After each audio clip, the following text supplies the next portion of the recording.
En capítulos anteriores ya hemos hablado de las funciones que determina los osciloscopios como el monitor forma de onda y el vectorscopio.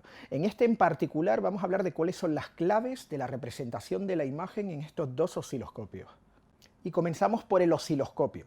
Si nos detenemos a analizar los puntos de interés de este osciloscopio, lo primero que nos llamará la atención es el punto de mira en la parte central y las 6 casillas que representan, como hemos dicho anteriormente, los 3 colores complementarios y los 3 colores básicos, es decir, el rojo, el verde, el azul, el cian, el amarillo y el magenta. Pues bien, lo importante es que en estas casillas se determina el límite máximo de saturación de cada uno de esos componentes de color. Cuando encontramos que un color está dentro de la casilla, está en el límite máximo de representación. Sin embargo, es importante determinar exactamente qué tipo de rango estamos cubriendo cuando hablamos de máxima saturación de color, es decir, cuando estos vectores alcanzan las casillas. Tanto en las cámaras como en los monitores trabajamos con señales de RGB. Sin embargo, cuando se trata de transmisión por televisión, trabajamos con señales de luma y de croma, o de luminancia y crominancia. La versión analógica, que vendría representada por los componentes Y, que es el que determina la luminancia, y luego PB y PR, que serían los dos de crominancia. Y cuando se trata de emisión de televisión digital, hablamos también de luma y de croma, esta vez representado de nuevo el luma por Y, y en el caso de la crominancia sería CR y CB. De modo que básicamente cuando vemos un componente o una transmisión analógica con Y, PB, PR, ¿qué significa cada cosa? Y simplemente es la señal de intensidad de luz, es decir, la cantidad de intensidad de luz que tenemos en cada zona. Si se enviara única y exclusivamente este componente, estaríamos hablando de una imagen en blanco y negro. Y PB sería la diferencia que hay entre el componente de azul al que se le resta el valor de luminancia. En el caso de PR sería lo mismo, pero con el componente de rojo, el valor del componente de rojo al que se le resta la luminancia. En total, básicamente lo que ocurre con una transmisión analógica es que se descompone la señal RGB en estos 3 componentes, luminancia y las 2 señales de diferencia de color. Cuando lo que vayamos a hacer es convertir imágenes RGB para su emisión a Y, PB, PR, es decir, a transmisión analógica, que sigue pasando en algunos casos, hay que monitorizar ambas señales, la de RGB y la de luminancia y crominancia. ¿Por qué ocurre esto? Porque en ocasiones la traducción de RGB a luminancia y crominancia tiene como resultado en el vectorscopio que se alcanzan límites que están por fuera de las casillas de saturación de color, es decir, que generan artefactos o que generan colores que ya no se pueden transmitir de esa manera y por lo tanto estarían fuera de lo que se conoce en televisión como rango legal. El rango legal, para entendernos, sería aquel en el que la saturación de los colores alcanza 100 grados IRE, aquellos grados que habíamos hablado que se miden en el monitor forma de onda y cuyas iniciales son el acrónimo del Instituto de Ingenieros Radioeléctricos, que son los que crearon la representación en el monitor de forma de onda en su día.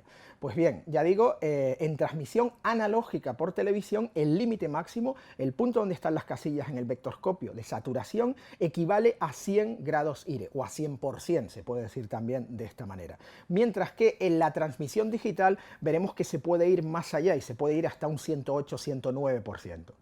En este ejemplo que vemos aquí es un fotograma de la excelente película La Isla Mínima de Alberto Rodríguez. El director de foto, Àlex Catalán, tenía que lidiar con una representación bastante complicada. Cómo lograr con los colores de la imagen, con la imagen en sí, representar, además de un thriller psicológico, la pulsión soterrada que hay entre las dos Españas en el momento en que se camina inexorablemente hacia el establecimiento de la democracia. Con todo lo que hay en medio y con todas las capas de cebolla que implica esta película, si la habéis visto, y si no, por favor, vedla porque merece la pena. Pues bien, su representación en el vectorscopio sería esta. Podéis ver claramente en el osciloscopio cómo dominan los colores ocres, ese amarillo, y rojos, que representan primero la naturaleza de la acción y de lo que está ocurriendo, y segundo, el propio lugar, esas marismas en las que ocurre la mayor parte de la acción, que son claustrofóbicas.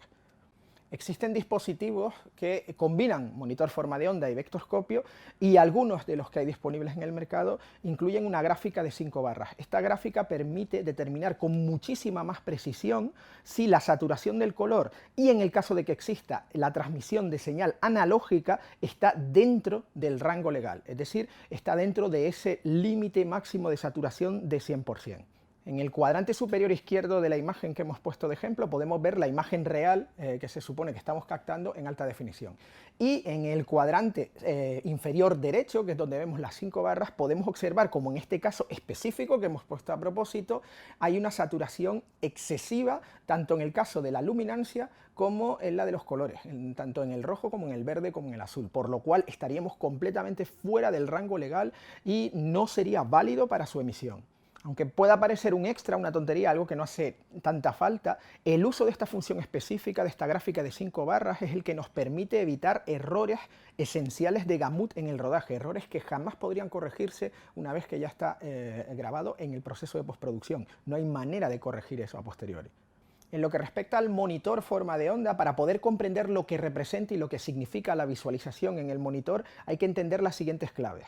Este osciloscopio muestra básicamente el nivel de señal de vídeo, el de exposición de cada línea de la imagen en una única gráfica.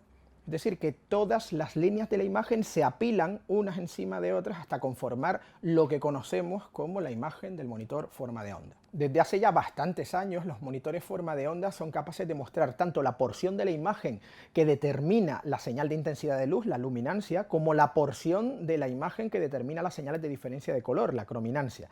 Y de hecho se puede sobreimpresionar la señal de luminancia y las de crominancia en el mismo monitor forma de onda, y cada uno de los canales de color puede aparecer con su correspondiente color, con lo cual es fácil interpretar qué porción corresponde a cada cosa y cuándo hay diferencias entre cada uno de los canales y cómo suman para dar la luminancia final.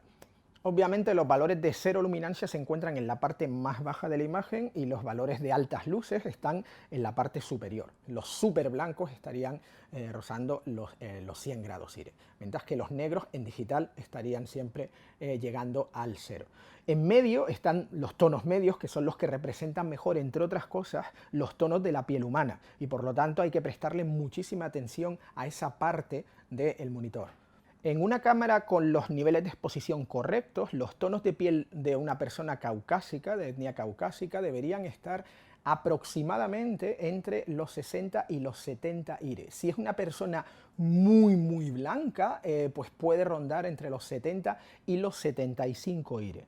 Los tonos de pieles más oscuras, como la piel un poquito trigueña o la piel negra, estarían en niveles completamente distintos. Estaríamos hablando incluso en el nivel, por ejemplo, de la piel negra del África subsahariana, que es la más oscura de todas y que tiene más brillos azules, incluso se puede llegar a los 45 grados IRE, con lo cual hay que tener mucho cuidado en cómo se exponen una piel caucásica combinada con una piel negra en el mismo plano, y hay que conseguir un equilibrio adecuado para no dejar a ninguno de los dos actores subrepresentado y que no haya detalle en la piel. Es importante recordar que el valor que el ojo humano interpreta como blanco no son 100 grados IRE. Normalmente ronda más bien los 80 grados IRE. De todos modos, es mala idea fiarse del valor de blanco en el monitor forma de onda. En realidad es más apropiado ver la ausencia de color en el vectorscopio, es decir, para que el blanco sea absoluto, lo que tenemos que ver en lugar de la intensidad de ese blanco es que dentro del vectorscopio esté exactamente el punto en el centro, en el punto de mira perfecto del vectorscopio. De esa manera tenemos mucho más claro qué es un blanco. ¿Por qué? Porque nuestra percepción del blanco depende completamente del contexto. Un mantel es blanco en un restaurante muy oscuro a su alrededor, a lo mejor a unos 70 grados IRE, mientras que en un restaurante muy bien iluminado necesitas 80 o 95 IRE incluso para que ese mantel se perciba como blanco. Cuanto más nos aproximemos a los valores de 0 IRE o de 100 IRE, menos detalle tendremos en los objetos que están en esos niveles. Es decir, que cuando de verdad precisamos que haya información relevante, mucho detalle en un objeto que está en alguna de esas zonas, no vamos a conseguirlo.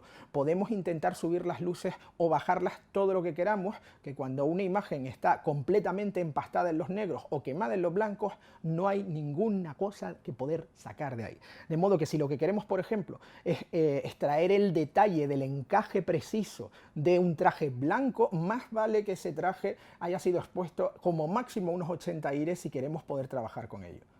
La exposición verdaderamente correcta de una escena, en términos generales, la va a determinar aquello que llame más la atención del espectador. Y lo que llama más la atención a cualquier ser humano son los tonos de piel de otro ser humano, sea de la etnia que sea, porque el ser humano está preparado para inmediatamente derivar su atención hacia los ojos de otra persona y hacia la piel de otro congénere. De modo que, ya digo, no sabemos si esto es para querernos más o para matarnos antes, pero nos detectamos entre nosotros antes porque somos de la misma especie, algo bastante lógico. Pues bien, por eso hay que tener mucho cuidado con la exposición de las pieles, no hay nada más crítico que esto. Pasa exactamente lo mismo con los colores. Uno puede confundirse o puede representar el color de la pintura de un coche completamente de manera errónea y no va a pasar nada porque al espectador le da igual. Pásate un poquito representando la piel de una persona y todo el mundo se saldrá de la sala. Mucho cuidado con esto porque es aquello para lo que estamos preparados, para determinar y ver inmediatamente cuándo un tono de piel es verdadero o falso.